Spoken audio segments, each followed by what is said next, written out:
Subjectivity. People are always ready to make judgments, are they not? And I've touched on that already. You know, people, particularly standard English adherents, who would denigrate the non-standard forms. So people are subjective, and one of the interesting things to study, and something we were able to do because of voices, is to do with that.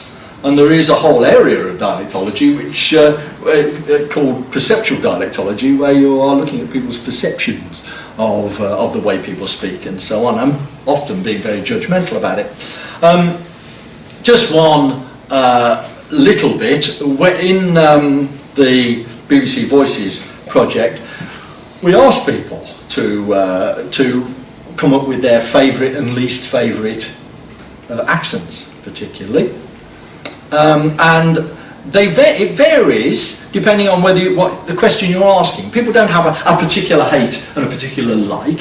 If you say, what is the most intelligent sounding accent, they will come up with, usually, received pronunciation, and then others down below that. If you say, what is the most friendly accent, received pronunciation will be rather low down the list, surprise, surprise, and something else will come up to the top.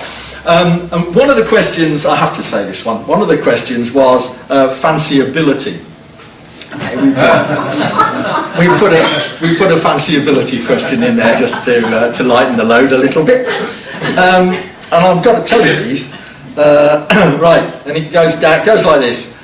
Glasgow 4.28, because you can quantify this, 4.28. Newcastle a bit lower, 3.75. Liverpool 2.86. This is out of 5, so it's kind of bumping around the middle, as is Bristol at 3.56. Cockney 2.58, round about Liverpool. BBC 4.58, so people thought that the RP accent was rather fanciable.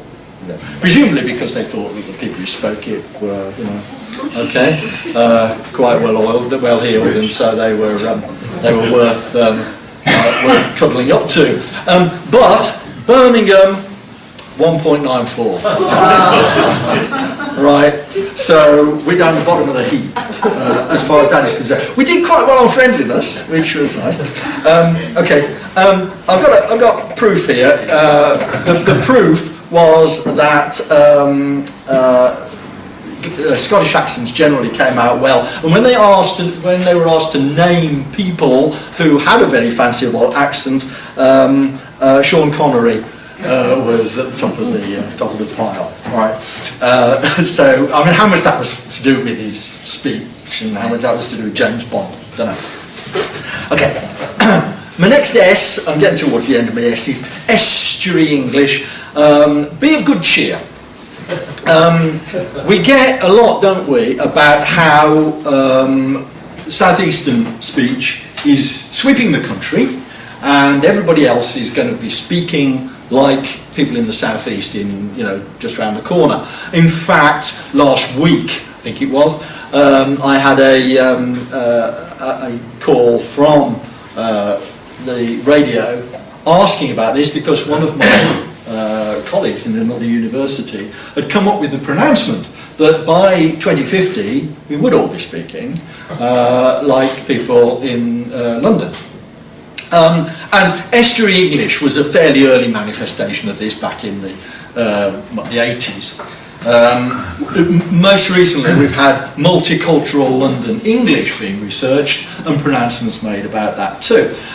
Estuary English, one of the features of that is so-called TH fronting. It is another term. It's the for the, my brother and think and that sort of thing. Okay, my brother thinks so and so.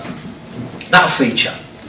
Now, we have in a Mid-Yorkshire glossary from the English Dialect Society of 1876, Mid-Yorkshire glossary, talking about the letter F. It says, there is a strong disposition to sound this consonant in the place of TH, initially in certain words, as in through, thrust, thimble, and so on. mid-Yorkshire in the 1870s. Where did the Cockneys learn that from? Okay. Think about London.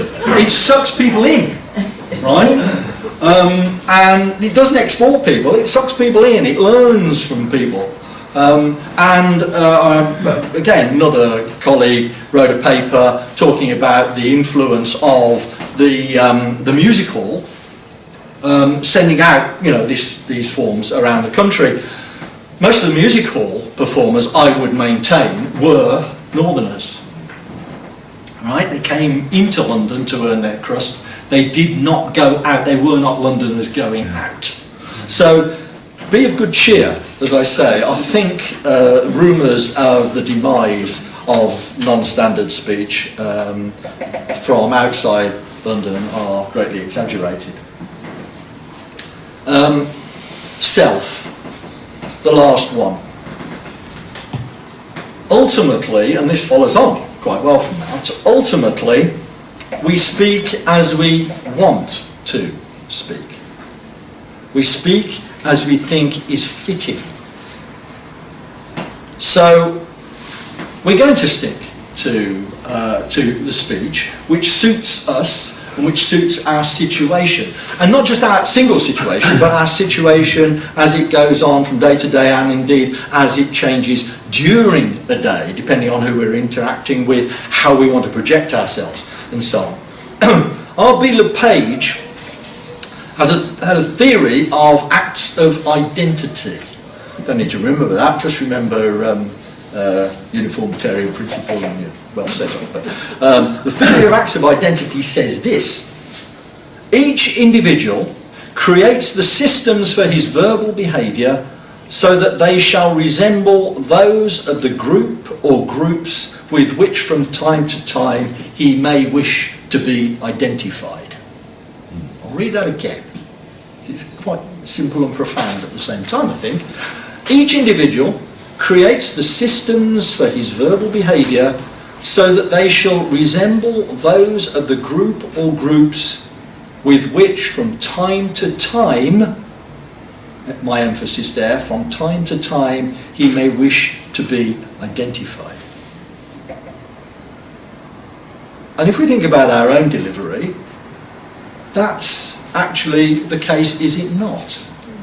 That when we're speaking with our intimates down the pub or wherever, we have a different level of speech, a different type, not level because that's hierarchical, but a different type of speech which suits there. Whereas if we go to see the bank manager or the vicar calls or whatever, we, not deliberately by any means, but we just slip into a different type of speaking. It might just be their accent change. I mean, we all know about mother's telephone voice and so on. My mother, when I phoned her up, a woman of South Birmingham, from Small Heath, Peaky Blinder country, and Peaky Blinder era, but as I understand it, Small Heath was nothing like it is on the television in Peaky Blinders, but she would say, hello, in the old days, it was where you gave the name of the town as well, hello, Shirley 5233, and I'd say, hello Mum, oh hello, just like that, and we all know it happens, it's just natural, and she wasn't, she might have, her shoulders might have gone down, she might have relaxed a bit, but she was, one time she was in shorthand typist mode, and the other she was in mother mode, and just automatically, and we all do it. And this is tremendous. I mean, it's as it should be that we have that richness available to us, so that we're not single style speakers. I'd love to be a fly on the wall at breakfast time in Buckingham Palace. I'm sure the Queen does not sound like she does when she's doing the Christmas broadcast or something or other, when she's, eating her egg and toast. It's going to be different. It won't be, particularly regional, probably, but it will be different. And we're all like that. We've all got that available to us.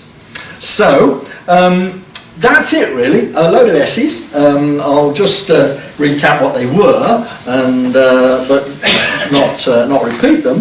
But if I can get to my list somewhere, there we are. Okay, sources. Okay, where the languages come from. Streamlining, the fact that a lot of our local speech is very simplified. And it doesn't have, some people say the standard dialect has all these odd rules in order to exclude some people from it. And there's an interesting socio-linguistic debate to be had on why is the standard dialect so ridden with inconsistencies.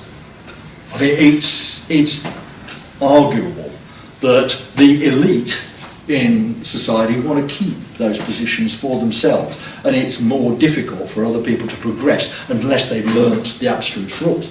So a lot of local speech and a lot of non-standard speech is streamlined.